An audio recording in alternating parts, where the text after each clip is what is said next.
धैर्य रखें, जिंदगी उन्हें जरूर रिवॉर्ड देती है जिनमें जीतने की ललक होती है।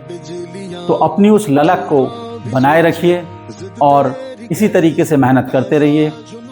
आइए चलते हैं एक क्वेश्चन की ओर। क्वेश्चन आपके सामने है, वेवलेंथ दे रखी है आपको और wavelength of X rays of iron and potassium are given. आपको वेवलेंथ दे रखी है तो मान लेते हैं वेवलेंथ ऑफ आयरन जो आपके पास है इसको हमने मान लिया लैम्डा 1.93 10⁻⁻8 सेंटीमीटर और पोटेशियम के लिए है ये आपके पास 3.737 इंटू 10⁻⁸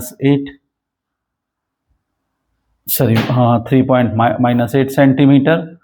और आपसे उसने कहा what is the atomic number of an element. Find करना है आपको एक एलिमेंट का एटॉमिक नंबर जिसके लिए आपको वेवलेंथ दे रखी है, ये जो आपके पास अननोन है दैट इज 2.289 इंटू 10⁻⁸ सेंटीमीटर। ये आपके पास एक अननोन एलिमेंट है, मान लीजिए इसको हम ए मान लेते हैं। तो हमको इसका एटॉमिक नंबर फाइंड करना है।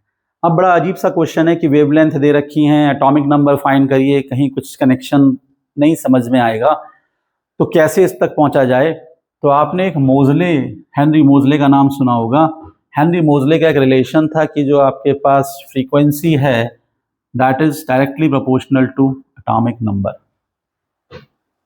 और अगर आप frequency related proportional to atomic number पर देखते हैं ध्यान से, तो आपके पास अगर आप इसका दोनों साइड स्क्वायर कर दें तो फ्रीक्वेंसी प्रोपोर्शनलिटी की जगह मैंने कांस्टेंट ले लिया तो हो जाएगा z²। और जो ये फ्रीक्वेंसी होती है मेरे पास c equals to nu lambda आप जानते हैं, तो अगर आप इससे न्यू का फॉर्मूला फाइंड कर लें तो you will get c by lambda. तो आपने कहा भी आपको तो वेवलेंथ फाइंड करनी है तो आप क्या लिख सकते हैं, आप लिख सकते हैं lambda equals to c by nu. और न्यू क्या है आपके पास a इंटू z²। यानी कि आपके पास एक रिलेशन बन के आ गया कि वेवलेंथ जो है वो z² का प्रोपोर्शनलिटी में काम करता है। और अगर ये आपके दिमाग में सेट हो गया तो अब आपका क्वेश्चन आराम से बन जाएगा कि आपने कहा भाई वेवलेंथ, अगर मैं पहले वाले की चेक कर लेता हूँ तो मेरे पास वेवलेंथ कितनी है 1.93 और 1/z1²। तो मैं आयरन का एटॉमिक नंबर यानी कि z² मीन्स 26, ये मैंने आयरन के लिए ले लिया, इसकी वेवलेंथ में यूज कर सकता हूँ। इसी तरीके से मैं चाहूँ तो पोटेशियम के लिए कह सकता हूँ। पोटेशियम के लिए क्या होगा, ये हो जाएगा 1/19 का स्क्वायर। और अगर मैं इस एलिमेंट ए के लिए जाऊंगा तो इस ए के लिए क्या हो जाएगा, एलिमेंट ए का हो जाएगा 1/, और जो भी इसका एटॉमिक नंबर होगा मैं इसको ए ही मान लेता हूँ तो इसका स्क्वायर। वेवलेंथ तो मुझे मालूम ही है इसकी। अब मैं इनमें से कोई भी एक्सप्रेशन जो मुझे कन्वीनियंट लगता है मैं इसको इक्वेशन नंबर 1, ये इक्वेशन नंबर 2, ये इक्वेशन नंबर 3, तो अगर मैं इनको यूज कर लूं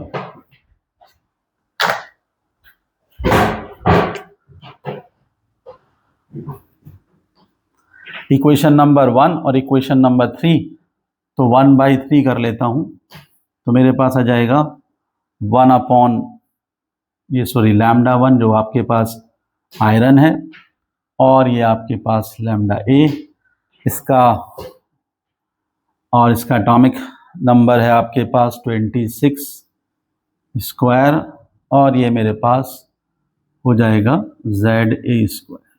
ऐसे ही हो जाएगा, आप देख रहे हैं इनवर्स रिलेशन है।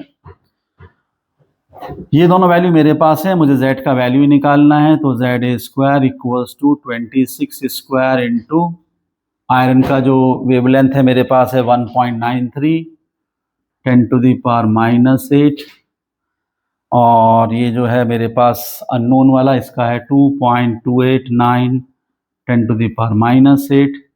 इस सब को अगर मैं मैथमेटिकली सॉल्व करूंगा तो कैलकुलेशन आप चेक कर लीजिएगा, आपके पास इसका जो एटॉमिक नंबर है वो 24 आएगा, and that is your option. Thank you.